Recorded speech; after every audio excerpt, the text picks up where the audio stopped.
مجھے کمرے میں کچھ گڑبڑ محسوس ہوئی اور میں نے اٹھ کر چاروں طرف نظریں گھمائیں۔ پھر ایک جانب مجھے کوئی چیز تیزی سے حرکت کرتی ہوئی نظر آئی۔ یہ چند ماہ پہلے کا واقعہ ہے، لیکن میرے لیے انتہائی یادگار بن گیا ہے، کیونکہ یہ نہ صرف یادگار ہے بلکہ خاصا پر اسرار اور دلچسپ بھی ہے۔ میرے BA کے امتحانات ہونے والے تھے، مگر ان سے کچھ ہی دن پہلے اچانک میری طبیعت خراب ہو گئی۔ کئی روز تک بستر سے ہلا جلا بھی نہ گیا۔ نکاہت اس قدر تھی کہ بستر سے اٹھتی تو سر چکرانے لگتا اور مجبوراً مجھے دوبارہ لیٹ جانا پڑتا۔ اس سب میں پڑھائی بھی ڈسٹرب ہو کر رہ گئی تھی۔ ڈاکٹر کی ہدایت پر مسلسل کئی روز دوا کھانے کے بعد کچھ افاقہ ہوا۔ اس دوران میرا ایک ہفتہ ضائع ہو گیا تھا اور کمزوری الگ محسوس ہو رہی تھی۔ امتحانات سے ایک ہفتہ قبل امی نے مجھے سختی سے ہدایت کی کہ روز رات کو دودھ پی کر سونا ہے اور رات دیر تک پڑھائی نہیں کرنی۔ جو تیاری کرنی ہے وہ صبح اٹھ کر کر لینا۔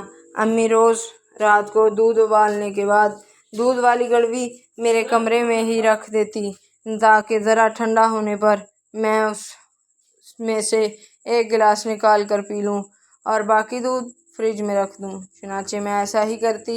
یہ 2 روز بعد کی بات ہے۔ میں پڑھائی ختم کرنے کے بعد اٹھی، دودھ والی گڑوی سے دودھ نکال کر گلاس میں ڈالا اور خود پینے کے بعد یہ سوچ کر لیٹ گئی کہ ابھی دودھ گرم ہے، تھوڑی دیر بعد اسے فریج میں رکھ دوں گی۔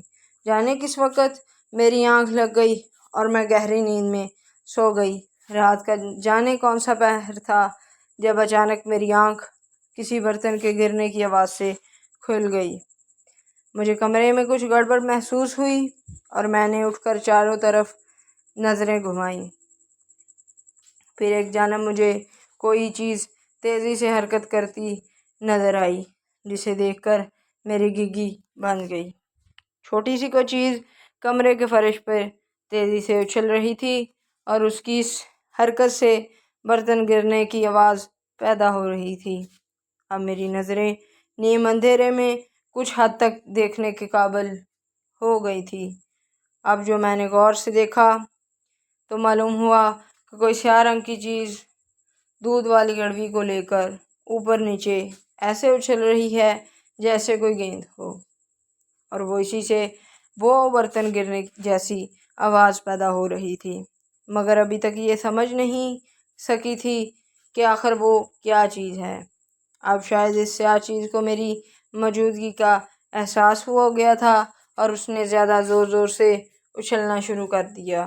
میں اگرچہ بہت خوف زدہ تھی، مگر نہ تو چیخ رہی تھی اور نہ ہی کمرے سے بھاگنے کی ہی کوشش کر رہی تھی۔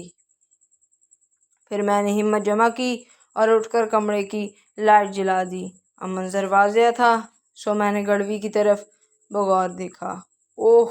بے اختیار میرے منہ سے نکلا۔ سیاہ رنگ کی بلی گڑوی میں منہ پھنسائے بیٹھی تھی۔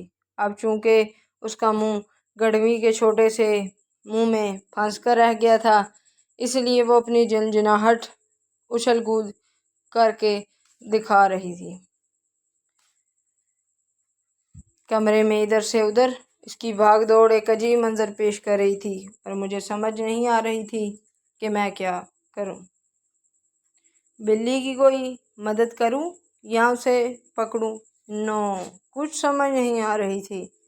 بلی اس قدر اشتعال میں تھی کہ اسے پکڑنا بھی ناممکن تھا۔ اس دوران میرے کمرے سے آوازیں سن کر امی اور بھائی بھی آ گئے۔ اب سب کے سامنے وہی منظر تھا جسے میں کئی منٹ سے دیکھ رہی تھی۔ کسی کو بھی میری طرح اس صورتحال کا حل سمجھ نہیں آ رہا تھا۔ پھر قدرت نے خود ہی اس کا حل نکال دیا۔ بھاگتی ہوئی بلی اچانک دیوار سے ٹکرائی اور پھر اس نے زور سے اپنے سر کو جھٹکا دیا، تبھی اس کا سر گڑوی سے نکل آیا۔ کچھ دیر کے لیے بلی ٹھکی جیسے وہ بھی منظر دیکھ کر حیران ہوئی ہو، اور پھر اس نے ہم سب کو حیران کرتے ہوئے کمرے میں لگے کولر کی طرف دوڑ لگا دی، مگر جلد بازی میں وہ کولر کے اوپر لگے